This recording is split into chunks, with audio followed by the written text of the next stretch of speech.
Hello everyone, it's Jamal Thomas. Welcome to the Progressive Soapbox. So this is a Sunday morning show, Sunday afternoon show, let's be specific. It's 12:15. Alright, let me check my audio to make sure this works. The internet access here is better than the internet access at my old place. So the show tends to go faster and far smoother than it did at the other location. So gold star for that one. Yes, and my sound is... My mic sounds... Yes, good. My mic sounds nice. And... Yes, good. Alright, technically, we are good. The world is great. I hope everyone is doing okay this Sunday morning. In fact, I think it's Easter, if I'm not mistaken. Yeah, it's Easter. It's Easter. Holy shit, it's Easter. I'm not religious, so I don't necessarily keep track of those those things. My mom, grandmother, and all those guys do. When I was a kid and I was forced to go to church, and I remember being, I think I was like 8 years old, and talking to the pastor, and I'm like, I don't understand. Why do you believe this? And the pastor would answer me, and I said, I get that, but why? Like, why would that take place? Like, why is that the way that this organization is? And after a while, he gets sick of my questions. He takes them back to my mom. He says, you have an interesting kid there. You have an interesting kid. This fucking kid is asking me too many questions. It didn't make sense to me. It didn't make sense to me as a kid. And my mom would just drag me to church. And, you know, as a kid, you don't have a choice but to go. And you're like, oh, God. Now, I used to like the preaching. I used to hate everything else. I used to think everything else was theater. The preaching, I used to like the way the pastor could give the sermon. Like, regardless of what he's talking about, it's fucking interesting. If you have a really good preacher, it's almost like he's telling a story in this case. I'm like, it's a story nonetheless, but it's like he's telling a story. And some get really, really good at telling that story.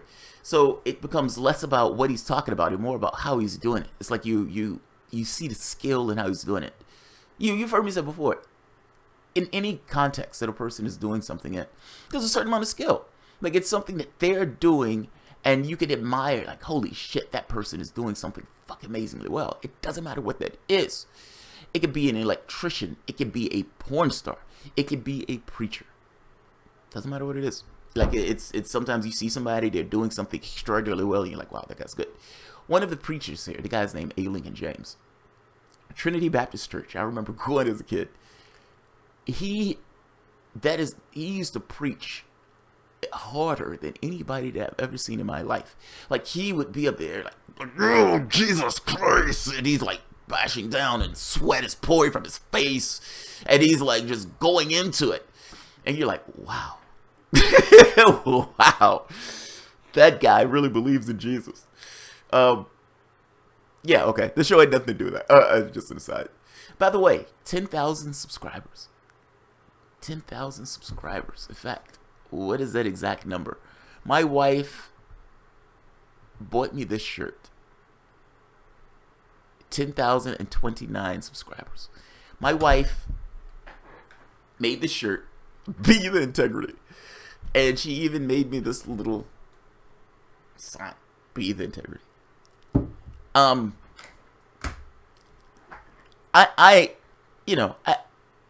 didn't necessarily think I should wear this shirt. I didn't necessarily even think I should keep that sound up. But I thought maybe it would keep me honest. Like, yeah, I thought maybe it would keep me honest. And so I would imagine at some point there's going to be a fuck up somewhere and somebody's going to have this video with me holding this shirt. Someone will Be the Integrity. But nevertheless, 10,000 seems such a big fucking number, especially going back from starting at 1. So, thank you. Like, there's nothing else to say. Thank you guys for subscribing, and hopefully the content in the show will remain in a way that you guys like and enjoy. Now, I understand people go through their, they float in and out of certain things, and so people will float in and out of the content, and I may even float in and out the perspective that the people like, whatever the wavelength is. I will try to always be honest and earnest when I give this show. I suspect that honest and earnest is the reason why people tune in. So, in an odd and interesting way, if I lose that, I would probably lose my audience. And by the same token, as a person, I don't necessarily want to lose that anyway. So, fair enough. I'll take it. 10,000. Thank you guys. I see you guys at the next 10,000. But for today, let's have another conversation. One of my subscribers on Twitter, he pointed me out. He sent me a tweet. He says, "Look at this shit." Now, he sent me this tweet like several days ago, and I didn't get the chance to get to this video. I tried it once before, and something took place, and I didn't come back to it. I watched the video. I watched the video like 2 or 3 times. Here's the thing. There are details of the video where I'm like, fair enough. I can understand where he's coming from on that. It made sense. But it's like when you step back from the video and you're like, why are you defending this woman? Why are you giving a 16-minute breathless defense of the shit Hillary Clinton said in India? Like, she said something in India that was, look, I thought it was deplorable, and I would say somewhat indefensible, because ultimately what Hillary Clinton is talking about is just a blame tour. Blame everybody else. Here's why my losing the election wasn't so bad. I lost a reality show host, but here are the bright spots. That tour. Why are you defending this woman? Before going back to that, do you remember this? This was before the election. Do you remember this? I'm not in the camp that this was an easy decision. Oh, come on, third parties. You just dismissed them out of hand. They never had a chance. This is a crazy election. At some point, yes, they did have a chance. And Gary Johnson was up to 12%, which is a huge number for a third party, and he was trending upwards. If they had been allowed in the debates, this might be a different conversation altogether. I wanted to hear them all out. I did hear them all out. I interviewed Jill Stein 3 times. I interviewed Gary Johnson. I would have interviewed Gary Johnson more if he had agreed to come on the program more. I would have done a debate between Jill Stein and Gary Johnson. I would have done a debate with all 4 of them if they wanted to. I even asked Evan McMullen on the show. We gave everyone a fair hearing. But at this point, it's time to make a decision, because the reality is Gary Johnson is now at 3% and Jill Stein is at 2%. They are not going to win. So you could hate me for saying that, and you could get really, really mad, and you can call me shillery, and you can call me a sellout, and you can say I'm trying to help Trump or Hillary or whatever your fantasies lead you to. But And 5 months ago, I was the leading guy saying they should be allowed in the debates, and yes, they have a chance, and yes, they should have a fair hearing. Whether they had a fair hearing or not, and I don't think they did, I think they should have been allowed in the debates. I tried my best to give them a fair hearing. We are 5 days before the election. Someone's sitting at 3% in the polls. Right now, there's Gary Johnson advocates going, no way, he's at 6%. Congratulations. Someone at 6% in the polls is not going to win the election 5 days later. Not going to happen. If you don't like reality, okay, that's fine. Okay, you scream into the wilderness. If you've got other reasons you want to vote for a third party and want them to get to 5% in a particular state because of ballot measures or being on the ballot at a later election, etc., I understand. But understand what the stakes are too, because what we have here is not a normal election. So you can have other reasons, but don't pretend that one of the third party people are going to win today, because they're not going to. I know it. It's a fact. And if you don't like me for stating facts, okay, that's a sad day for you. Maybe a sad day for me too. You don't want to watch the show anymore because you don't like facts. That's your choice. Okay, everybody's got a choice. That's what this segment's about. So now people say, well, Cenk, what if I live in a really blue state or a really red state? Why don't I just vote for a third party because I like that guy better, right? Or I like that person better. Okay, you think you live in a swing state. Everybody's positive that they're in a swing state or not in a swing state.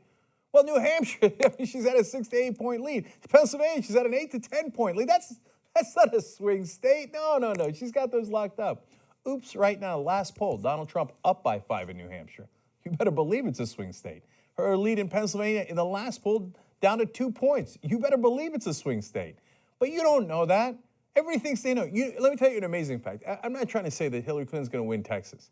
But in one of the recent polls, she was only down by 4 points because the demographics are constantly changing. Ohio used to be a huge swing state, and Democrats had a great chance of winning it. Now it is leaning Republican because the demographics are changing. You're a demographic expert? No, I know. I know what's going to happen in my state. Maybe you do. And I hear you, brother.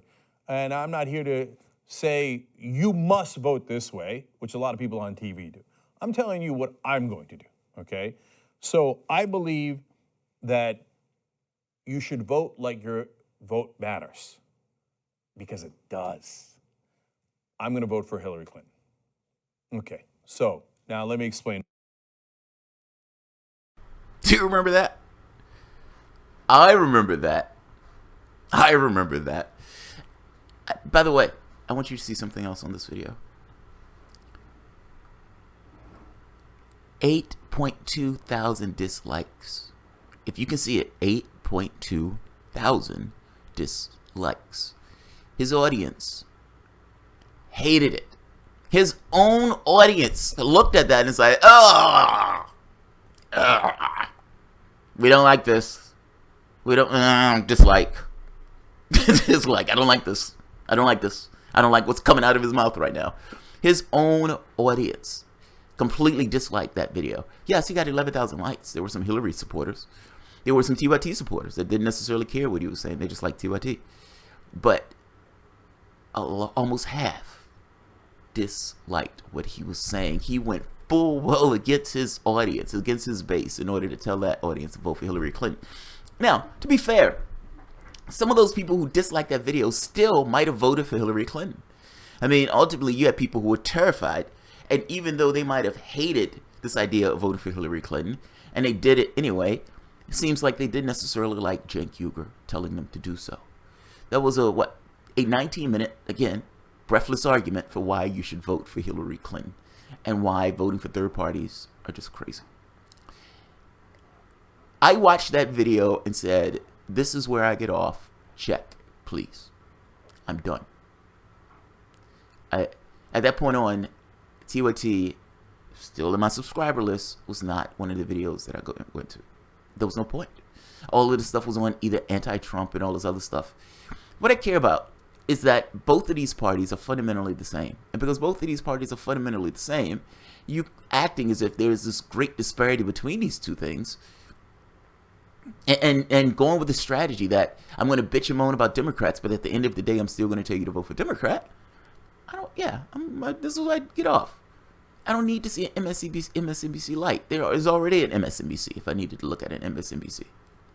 Yes, I call them MSNBC light because in my mind, the videos and stuff that they go with are just a slight shade away from MSNBC. And fundamentally, they still vote Democrat. That's what they are. Vote Democrat.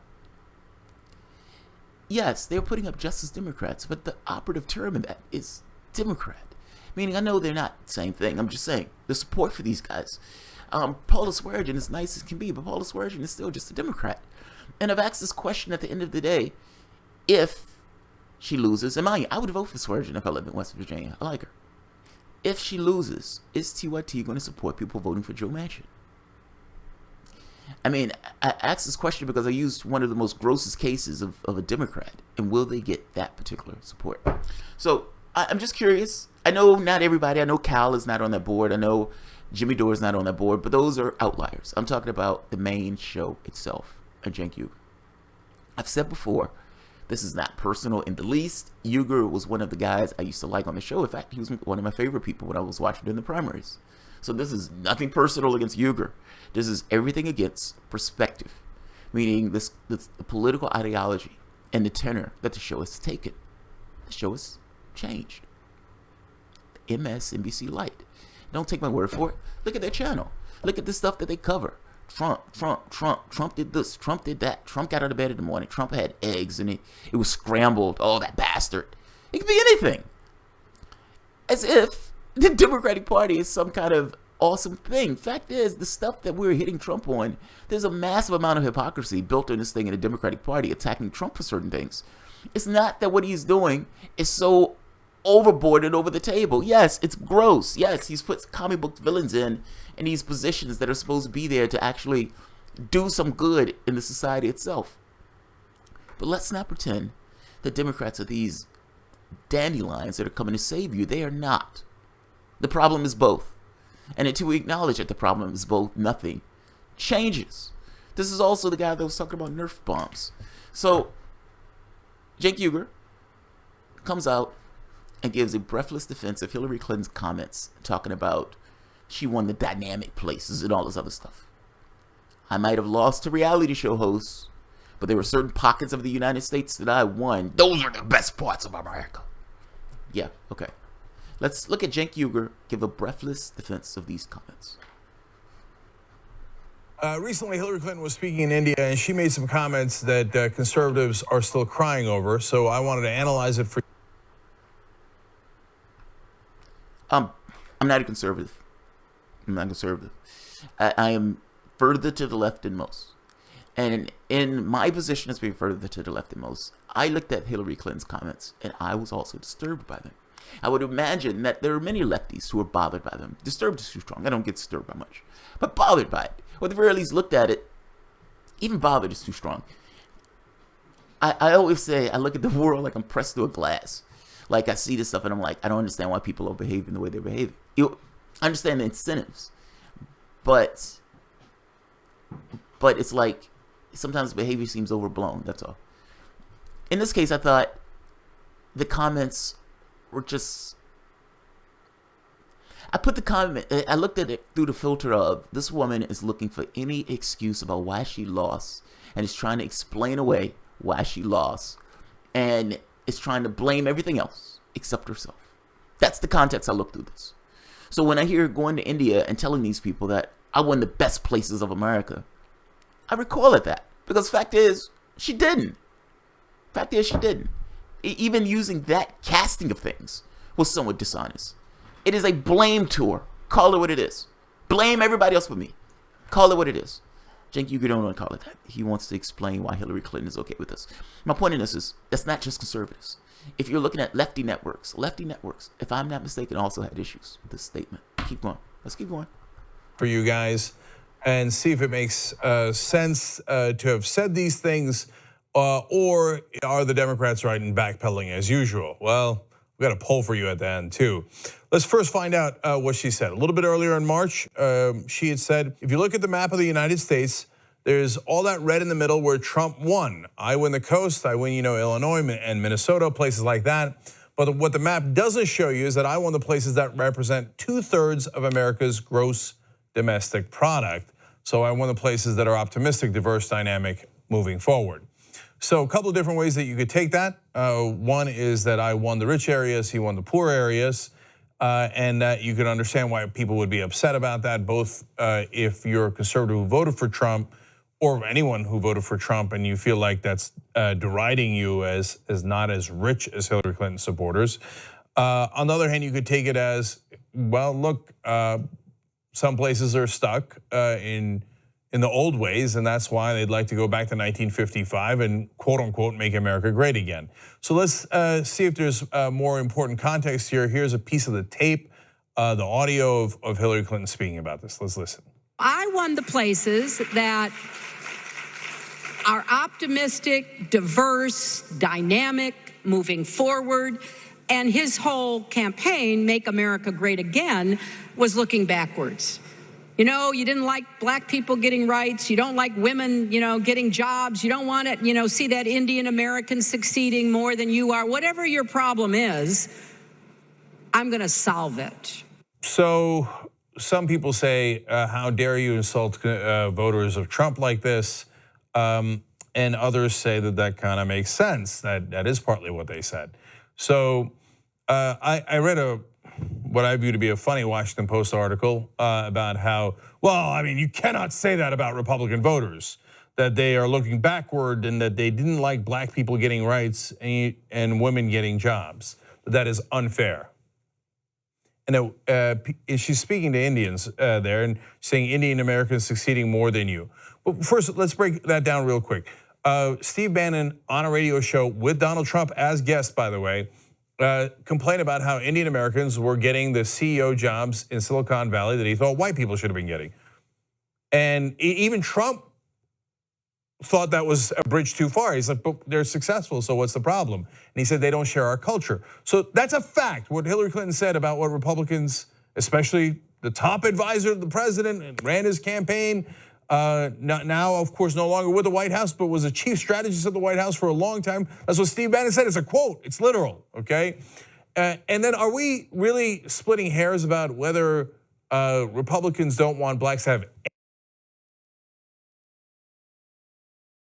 any rights, or they just would like to have them have less rights? Like, for example, less rights to vote. They're stripping away some of the extra days of voting in specifically only in Atlanta, in Georgia. Gee, I wonder why. I mean, I can go on and give you dozens, maybe hundreds of examples. It's the party that ran on the Southern strategy. The whole point was, let's go and appeal to what we perceive to be aggrieved white racists in the South and stoke those grievances. That's what the party ran on. Two different heads of the RNC have apologized for the Southern strategy. It is real. They did it. So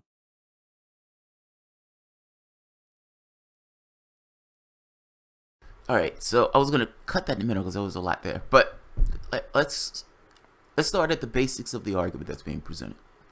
Meaning, from Hillary Clinton herself, I don't disagree with everything that he's saying there. So, first off, you've heard me say before, I think Trump is racist. I make no bones about it. I've said it on multiple occasions. And you've also heard me say before that there's 20 to 30% of the public that's racist. That's full on. That's in a particular mindset of the world. Yeah, I think that's true. Now, does that constitute the entirety of the Republican Party? Fuck no. Does that constitute the majority of people that voted for Donald Trump? I don't believe so. No. So it's like, yeah, you have a faction of the public. Let's say 20%. Let's be fair. Let's say 20%, hardcore, into a particular mindset, into a particular ideology of things. Fair enough. But certainly that is not the entirety of the Trump vote. That is not. There's more than half, I would say, that is not in that camp. Maybe I'm wrong. Maybe I'm biased in the way that I view the country. I do not view the majority of the country in that way. Now, that's the first part. The second part is the areas where Hillary Clinton won. Take a look at this. I've shown this map before because I think this map is fucking amazing. So, this is the first map I want to show. This is the electoral map. So Hillary Clinton says she wants the dynamic places, the moving forward places. All right? All of this, in Hillary Clinton's mind, is backwards. All right? Let's take a look at another map.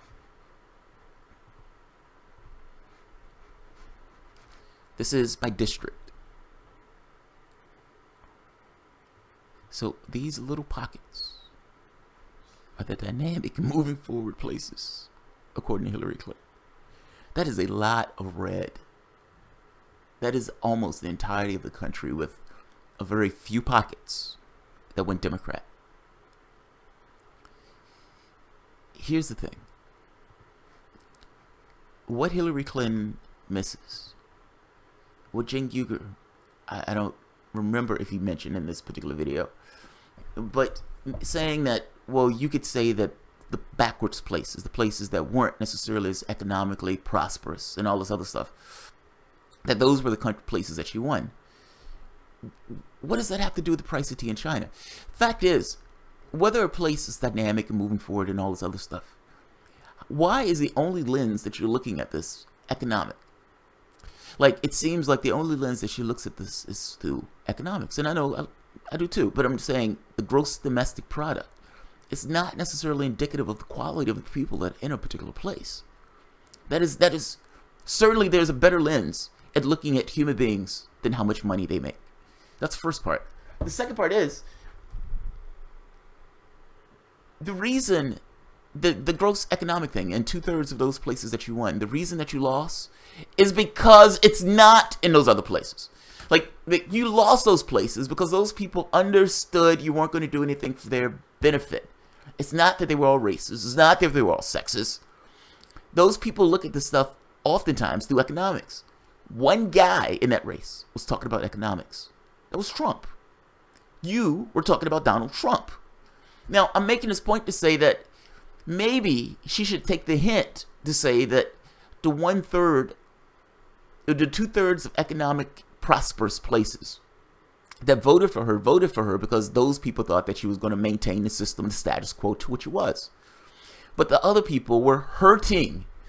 What you're talking about is a country, a sea of hurting people who was looking for something else. And they were so desperate, they were willing to cling to a reality show host over maintaining the status quo of things. If you want to look at it and say the 2/3 are more economically diverse, fair enough.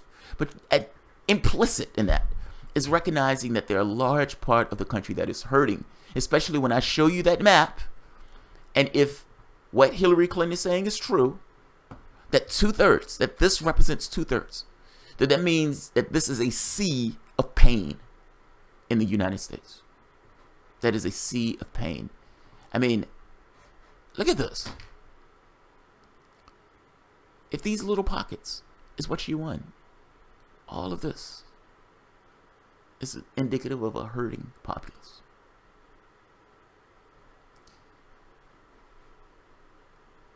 I don't want to defend those comments. Just because I think Trump is racist, yes, I do. Just because I think that, yeah, there was a section of the public, there was a percentage, of course there was a percentage, that clung to him because of those particular ideologies, that he wasn't necessarily using dog whistles. He was being overt, he was being brash, he was being over the top. Yeah, of course there was a percentage. There's a percentage that votes for all Republicans for that reason. Trump is no different in this. Trump is no different in this. You can honestly say that about any election that has taken place. This election is no different from that. So I guess I'm trying to make this point that, yes, technically, there is a percentage of people that did that. By the same token, going by Hillary Clinton's own comments, if those areas were the dynamic areas, then you had an overwhelming share of the country that is hurting and in pain and that wanted something fundamentally different. She's condemned by her own statements. She's condemned by her own acknowledgments. The last thing I'm going to do is get out here and try to defend it. Let's keep going. If you're saying that Hillary Clinton is exaggerating a little bit at this point about Trump voters, I'd say only a little bit, if she is at all. Now, it's not to say that all Trump voters were that way. No. And I think the most accurate thing that Hillary Clinton has ever said is the one she's most criticized for, which is about half of Trump's voters were the deplorables who do believe in those things. They do. And the reason they like Trump rather than the 16 other Republicans in the race was because those other Republicans used dog whistles and Trump used a human whistle. He said, I don't care, I'm just gonna tell you. I'm gonna say the Muslims are the problem, Latinos are criminals and rapists, and black people are more prone to crime. He stoked all that rage and fear and anger. So now to pretend to be upset at Hillary Clinton for pointing out things that are actually true, at least about half his voters, and she did say half in those famous comments about the deplorables, I think is. Before I take that half thing, I need to see a poll that says half of the voters are that way. That number just seems massively high. And that number seems put there in order to defend Hillary Clinton's comments. Look, man, I agree on the thing of Trump was using this as a dog whistle. But is this one of those things that hit? I would have to believe that half of the people who came out and voted for Trump were racist. I don't believe that in the least. Come on, that's a magnificently high number. You're like, I've met plenty of Trump voters. Many of those Trump voters, it wasn't race. It was, I was let down by the previous administration. I had this idea of hope and change, and I was let down by it, and I'm moving to somebody else. Now, you could say they were racially insensitive, meaning some of the stuff that Donald Trump was saying, they were able to overcome that burden of the stuff that Trump was saying in order to vote for him. Fair enough. If you're using racial insensitive into the mix in order to get to your 50%, fair enough. But you said these guys are racist. You said these guys are racist. 50% of them are racist. Yeah, I need to see some poll on that. I need to see a few polls on that. I don't believe that at all. Let's go to another section of this, because I don't want to play the whole video. I mean, you can put it. I'm putting it at the bottom. It's an apology tour. Now, again, some of this video I agree with.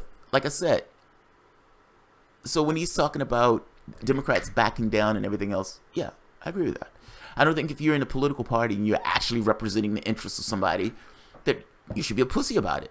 You should stand strong on that stuff. There should be no edge. You're a political actor. You're the avatar of a large populace's will. Being weak is not something that you should be. You should be pretty strong about it. So when he's making this point of conservatives attacking lefties and lefties just kind of towing their head, yeah, he's right. They shouldn't bow down in that way. So fair enough. There is a difference between that and defending somebody's comments who is literally just out there trying to blame everybody else but her and trying to say, look, I might have lost to reality show hosts. I might have failed at a magnificent level. I might have had all these corruption things and these criminal charges that were hanging over my heads. But I won the rich areas of America. And those other sniveling bitches are just racist. Those other half of the other sniveling bitches are just racist. The other half is delusional. So I'm going to grant him that some of what he's saying, I agree with. Now, the other part I want to move to is an apology from Democrats on Hillary's comments and the condemnation of Hillary Clinton by Democrats.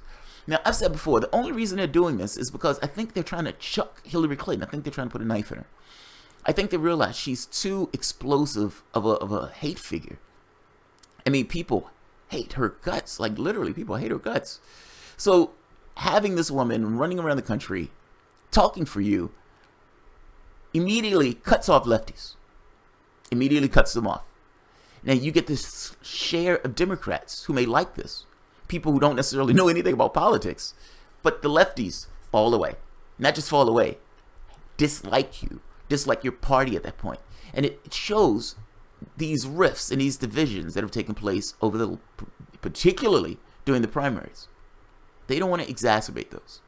So when they get the opportunity to try to put a knife in Hillary Clinton and create division between those two things, they take the opportunity.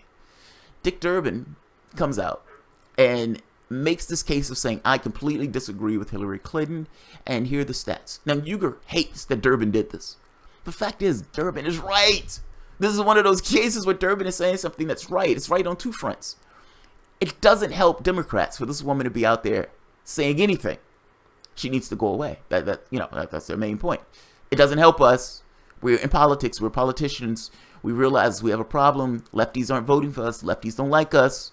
We're getting a share of Democrats because they're terrified of Donald Trump. But this woman does not help us. So this is what Durbin comes out and says.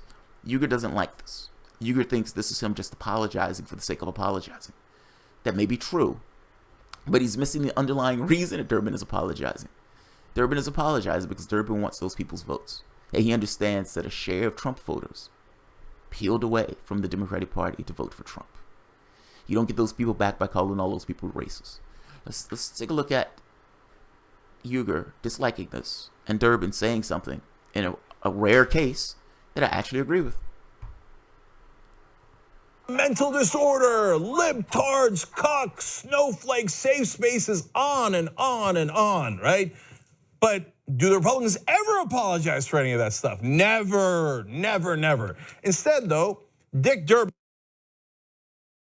By the way, I don't want Hillary Clinton to apologize. Most of the time, I don't want anybody to apologize. I don't see the point. You said something. Now, the only reason that you're apologizing is because, I bitched about it and moaned about it, and you come back and say, okay, I shouldn't have said that. My bad. I'm sorry. Why should that appease me? The reason why I was upset about it is still there. Ultimately, what that person is saying is just what that person feels about something. If somebody is getting upset about it, you're just essentially saying, I am upset about the way you feel about this. The fuck do I care? It's like, so what? People can feel so way about some of anything. What does the apology do? It seems like the apology is only there to make that person bow down and realize that, okay, I was wrong. My thinking on this is wrong. What's the point in it? I don't understand the point in it. But nevertheless, people do it. It's what they do. They throw it out there as an apology to kowtow and to lower themselves. It says, okay, the society is right. I'm sorry. Well, I don't really care about the apologies. If a person believes something, they believe something. They feel something, they feel it. I can't do anything about it. If at some point they change their minds, they change their minds. But I don't necessarily see what the apology does. And yet people scream for an apology on stuff. And like I said, I granted Uygur that Democrats do this. and that they shouldn't do this. Political parties shouldn't behave that way. If you are absolutely wrong, yes, you should say it. No, you shouldn't get out there and just lie. But if you are saying something that is in the interest of your constituents, you shouldn't apologize at all. You're representing their interests. Problem here is Hillary Clinton is only representing herself. The problem is, even during that election, Hillary Clinton only represented herself. You all are with me. You sniveling bitches are with me. And you better be damn happy that I'm running. Otherwise, you'll get Donald Trump. And yes, I did help play up Donald Trump to get him. So, you sniveling bitches wouldn't have a choice. But that's like you. I just wanted to interject that part. I don't care about the apology. I'm not looking for an apology. Durbin goes on Fox News. He's the number 2 Democrat in the Senate. What is Dick Durbin going to do? Look, anybody want to guess ahead of time? You all know, right? Is Dick Durbin going to roar like a lion? He never has, his entire career, never. What Dick Durbin's famous for is for crying and apologizing for other Democrats. So cue Dick Durbin on Fox News. Senator, is that helpful to Democrats in 2018 to have Hillary Clinton dismissing the 60 million plus voters who supported and elected Donald Trump, dismissed, some could say even condemned, as racists and misogynists? No, it's not helpful at all. And in fact, my friend Hillary Clinton is wrong. 30% of the people who voted for Donald Trump had voted for President Obama. Why? The same people who looked for change with President Obama thought there wasn't enough as far as their personal lives were concerned, and they supported Donald Trump. That is a reality that Democrats acknowledge. So, oh no, Hillary shouldn't have done that. A Democrat fought back against Republicans. We're so sorry. More from Dick Durbin.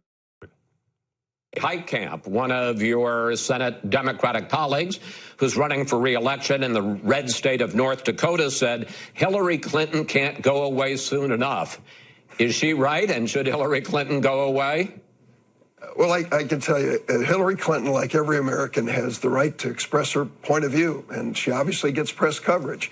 But we are moving on to the next chapter in American history. Exactly. Which was my point. They are putting a knife in her, and they are trying to move on, realizing that woman is so divisive. Clintonism. They're trying to move away from Clintonism. Now, that doesn't necessarily mean that they're trying to be lefties. That doesn't mean that in the least. It just means that she's become such a divisive figure that they want to get away from that particular divisiveness. And fact is, Hillary Clinton is only out for herself. She is on a blame tour. This is not an apology for being Hillary Clinton to her. This is not a sorry for losing for a reality show host. This is not sorry for playing that reality show host up. It's not sorry that I ran an election purely self-interested in tone deaf. And sorry I didn't visit all these other states. No, that's not it. It's everybody else was responsible for me losing the election. I'm going to blame everybody. And by the way, even though I lost the best parts of America. I lost the best. I lost the worst parts of America. I lost the worst parts of America, which was nearly entirely America. Nearly entirely America. I'm not going to defend those comments. I'm sorry. Look, Cenk Uygur can try to piecemeal what Hillary Clinton is saying in order to come up with a reasonable defense that maintains some level of, I guess, his integrity in doing so. But doesn't this essentially implicitly mean that the guy's a Democrat? Like, many of my arguments has been TYT is MSNBC light. TYT essentially sheepdogs for Democrats. They maybe try to be the rowdy bunch, but ultimately they're the rowdy bunch within the Democratic Party that pushes Democratic ideology, and in many cases supports and defends Democrat, or I guess you could say orthodoxy. Why is he so worked up over this? Like, if you're saying that Democrats always can't back down, and Democrats are never vicious and rough, they're vicious and rough towards progressives. They can hit a lefty like nobody's business. Bill Clinton could just beat the shit out of a lefty in a heartbeat. They just don't do it against their donors, and they don't do it against Republicans. Why is Cenk Uygur out here defending this? And why is he so worked up about this? Doesn't this imply to some degree that he's just a Democrat? That ultimately, Democrats, they never fight. This is like the Bill Maher defense, where Bill Maher's like, Democrats never fight. That's essentially what this is. But Bill Maher is a devout Democrat. That's what he is. Is Cenk Uygur somewhat of a devout Democrat that feels the same way in this? These guys never fight. They never get out there and fight. Never get brass knuckles. I would imagine you would feel that way about your team, and which would imply that it is your team. That's all I'm getting at. It's like, if MSNBC works for the Democratic Party, fair enough. It's clear, it's unambiguous, you could see it. If TYT is doing the same thing, then it should be clear. It should be unambiguous. I guess my feeling is, don't sheepdog. Don't pretend like you're something else when you're not. If you're just an arm of the Democratic Party, like MSNBC is an arm of the Democratic Party, then just say so. Then just say so. Here's the other part to this. Durbin is right. 30% of the Republican Party, 30% of people who voted for Trump voted for Obama. How does that not blow a hole through the theory? So under that theory, Cenk Uygur said 50%. How gracious. So 50% are not racist. 50% are not racist. Now, of that 50% that are not racist, Durbin is saying 30% did so because were people who voted for Obama. So that would make 20% something else. Only 20% was something else. I mean, come on, man. This number is, this 50% number is so overblown. It's so overblown. And it's there purely to back up what Hillary Clinton said. It's purely to back up what Hillary Clinton said. Look at the number. Look at his audience. His audience hated this, by the way. 2.5 thousand likes, 1.2 thousand dislikes. His audience hated this. Look, like I said, I would grant him that some of Trump voters are racist. No hedge, I've said it myself. I would grant him that Donald Trump is racist. I've said it myself. There's parts of this that I agree with him on. Democrats do back down. It's the way it is. When I was an Obama supporter, I was like, God, why are they so weak? I used to think, why are they so weak? And part of my reason for liking Uygur when I watched the show was because I thought, yeah, I agree with him on this. These guys shouldn't back down. You should be rougher if you're actually supporting a particular constituency. They're supporting you because they want you to be their avatar in a sense. But like I said, when you step back from what he's saying, what you're defending is a woman who's trying to blame everybody else, tried to point out the bright spots of why she lost the reality show host. And even if you give the gravity of what she's saying some level of credibility, what she's saying is over the top gross and tone deaf. So only these pockets are diverse? And if that's true, that is a sea of pain. That's what I'm getting at. What she's trying to get past is the entire country was in pain, and I was only wanting to give it more status quo, and they wanted something fundamentally different. The last guy who screamed hope and change into one mic after the next let us down because he gave us just more continuation of the Bush policies with minor tweaks on the side. We wanted something different, and we wanted whoever was going to give us that difference, even if it was reality shows. The country was hurting, and it was looking for something different, and you wanted to give it status quo. Cenk Uygur wants to defend those comments. I have no idea why Cenk Uygur wants to defend those comments. So, but for whatever reason he does, maybe it's done because, again, if you're a Democrat and you're looking at what's taking place and you consider Hillary Clinton a Democrat and you're like, oh, these guys are backing down again, then from that context it would make sense.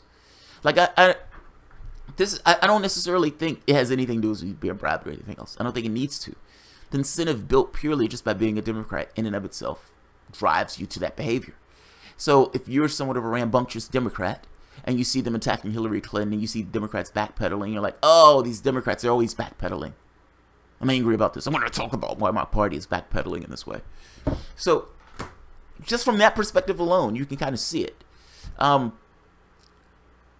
shit, man, forest for the trees. Forest for the trees. When you step back on that, and you're like, oh, that's what he's defending? That's who he's defending? Woman out there who's trying to blame everybody else and explain away her failures. Yeah. Check, please. Check, please. This is where I get off. All right, let's see.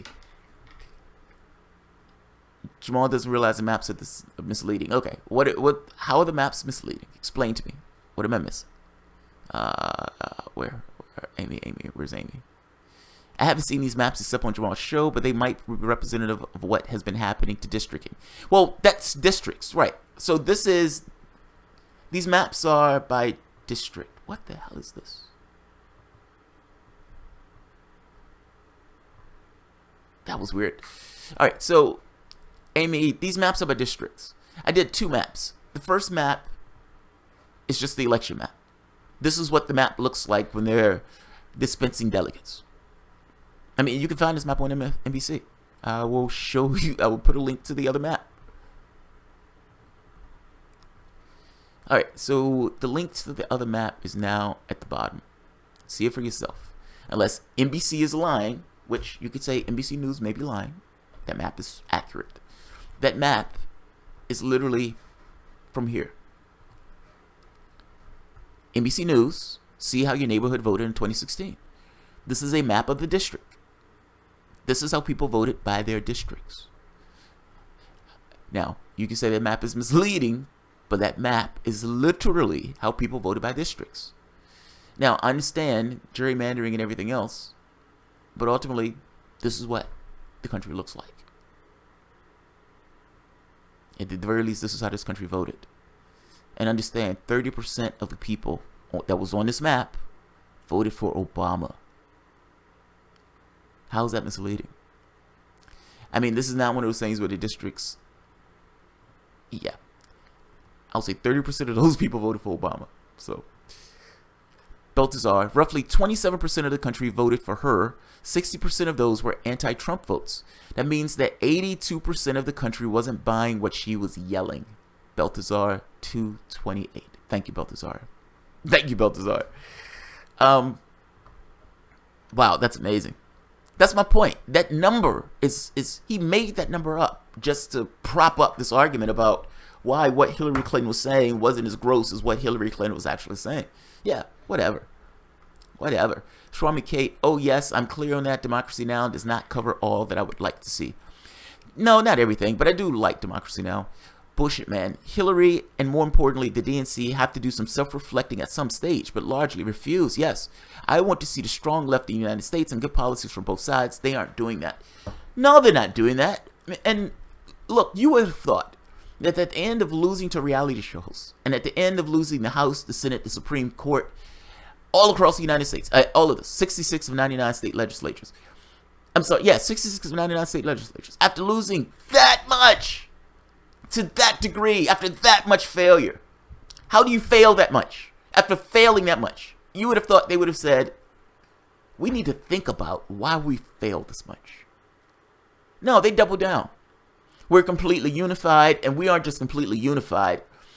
We are led by our values. Our values lead us. And nobody knows what those values are. The reason why you lose so much is because no one actually knows your values. Or at the very least, they believe that those values are representing some other interests. And those people would be absolutely right. Those people would be absolutely right. Fact is, part of the reason why those people would be absolutely right is because they felt they didn't need to. Why do I need to cut your grass if you continue to pay me for cutting your grass? Why? Do whatever the fuck I want. I can go out to a bar and get wasted. You're still paying me for cutting your grass. The public has been paying the Democrats to cut their grass, and the Democrats have no reason to cut their grass because those people are going to pay them regardless. I'm making this point. The moment that the relationship changed between Democrats and the public, meaning the public was voting for the Democrat because the public needed a savior from the Republican Party, then the Democrats can do whatever they wanted. The argument at that point is always, we're here to protect you from Republicans. Not, we're here to actually do shit in governance. We're actually here to represent the left. That's off the table. They don't need to do that. Losing is the thing that makes them do that. Losing is the thing that makes the public, that gives the public a hand in that. All of the protesting, all of the bitching, all of the moaning, none of that matters. Activism is not the most important thing when they believe that you're forced into a particular vote. I keep hearing people say that. Vote for the Democrat and then get active. Active to what end? The entire point of activism, the point, the thing that allows that to work is this belief that pressure could be applied on that particular apparatus to get them to bend in a particular way. What pressure are you using? It's one thing if you're striking. That's one thing. You just bitching and moaning about it. No. The bitching and moaning, if it has the effect of potentially making them lose, then yes, they would do so. If they're going to remain in those seats comfortably, even after you bitch and moan, then there's nothing there to make them do that. The pressure on the apparatus is their potential of loss. You being complicit in voting for them and then bitching afterwards. No, that's not going to have the effect that you're looking for. It's not going to have the effect that you're looking for. I fundamentally disagree with Cenk Uygur on that. This is why I do this particular video. Like I said, there's specifics of the video that I agree with what he's saying. But it's like when you step back from it and you're like, you're defending her. Ah, that's who you're defending? Can't believe you're defending those fucking comments. Triana, be fine.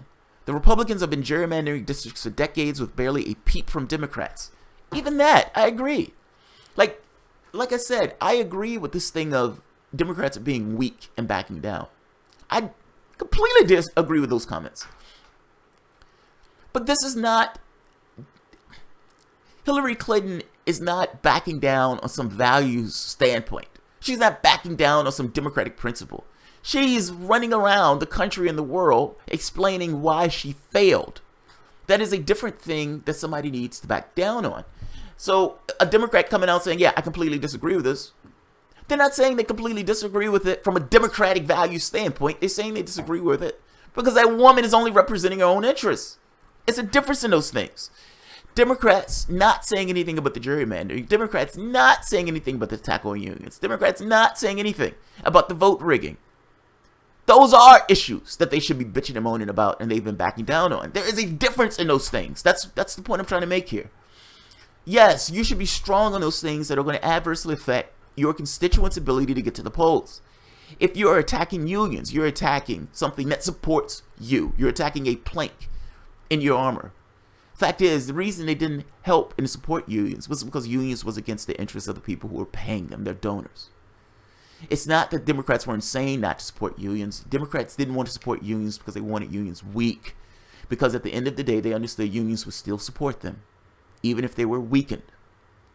But labor, the people who actually pay them, is antagonistic to labor. It's not that Democrats are fundamentally weak. It's for all intents and purposes, their donors, the way they're organized, that makes them that way.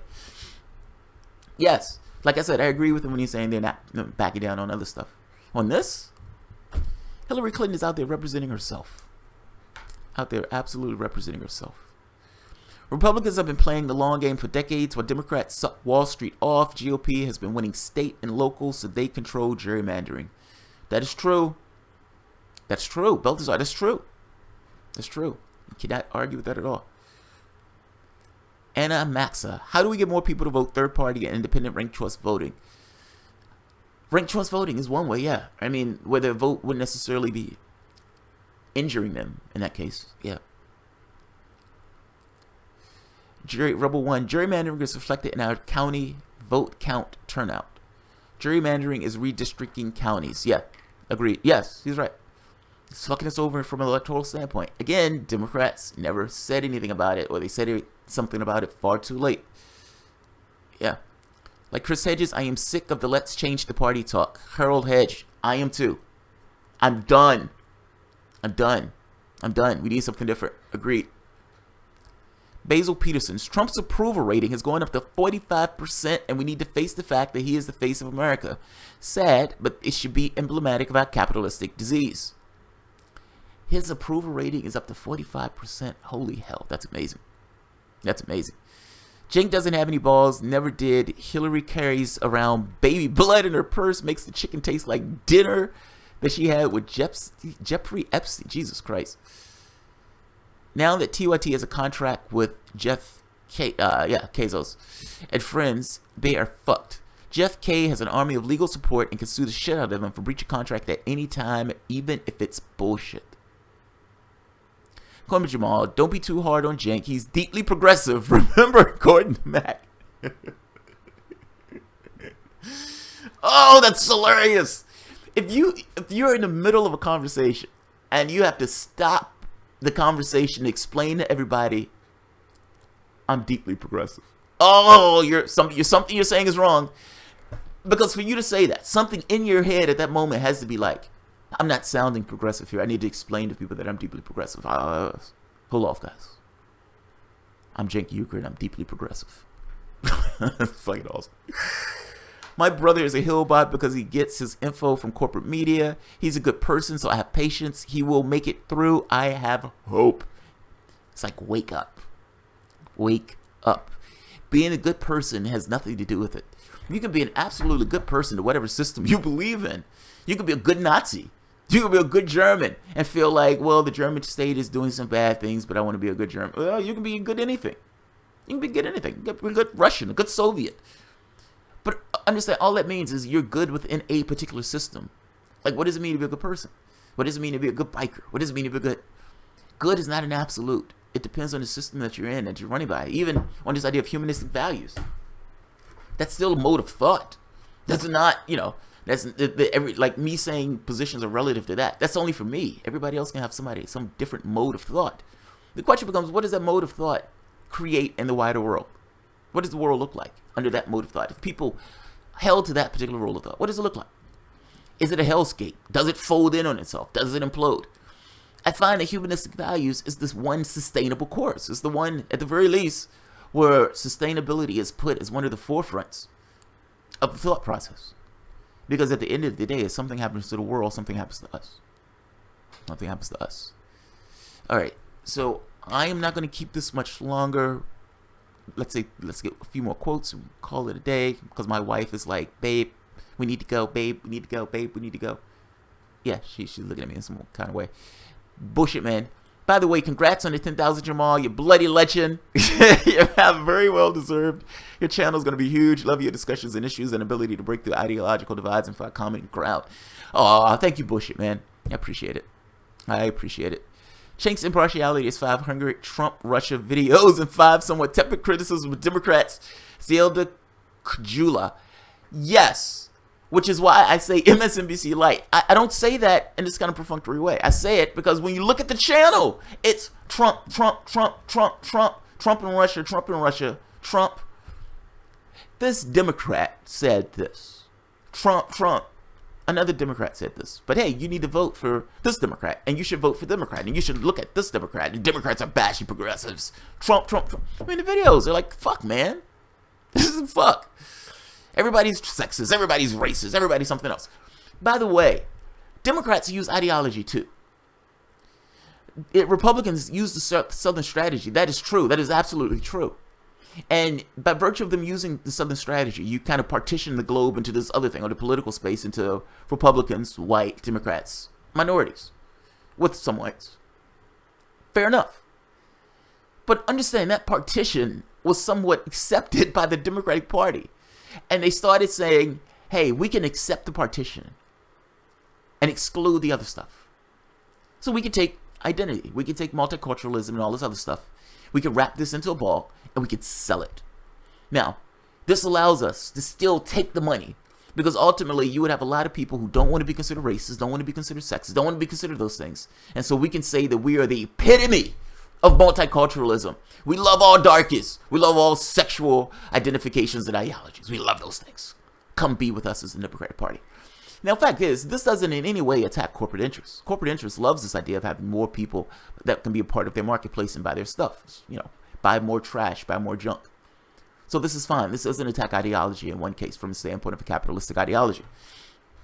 And it allows them to say, if you're not on board, you're racist and sexist and xenophobic and et cetera, et cetera, et cetera. Now, that being said, the Republican Party did do this. So they created this ideology of their own. They created this perspective of the Republican Party all on their own. That's their own creation. So the 30% of the population that, the hardcore racists that always vote Republicans, you've earned that base. Congratulations. Congratulations. So Democrats are now saying, hey, because we have this idea of ourselves, we can now accept all this corporate cash. We can do what the Republicans are doing, just not be racist. We can do that. We can hold those perspectives. We can take all of this money, and blacks and labor, Hispanics, all of these people will vote for us because they, whatever they think of monetary stuff, they're going to hate their identity being attacked. Let's make this about us versus them from the standpoint of race. And what you've seen was this taking fruition in the last few elections, especially in Clinton's election. Do you know that Clinton attacked those people who said something about her, called them just, those people are sexist. They never said this to a man. It all boils down to this identity framework that the Democrats have created, but they're using this to obfuscate from issues of class. They're using this in this way. So I'm going to end this now. I want to thank all of you people for coming. Wow, we had a massive crowd. We had over 200 people today. So thank you all. Oh, wow. We need to help Julian. The fascists are closing in on him. Stephanie Chateau. Thank you, Stephanie. I had not seen this. I'm sorry. So I'm going to say Balthazar, Stephanie, Triana be fine, and Balthazar again. Thank you all very much. I appreciate it. You all have a decent, awesome Sunday. I may be back sometime this evening. I want to spend some time with my family. They want to take me out for the 10,000. So thank you all very much. You all have a great day.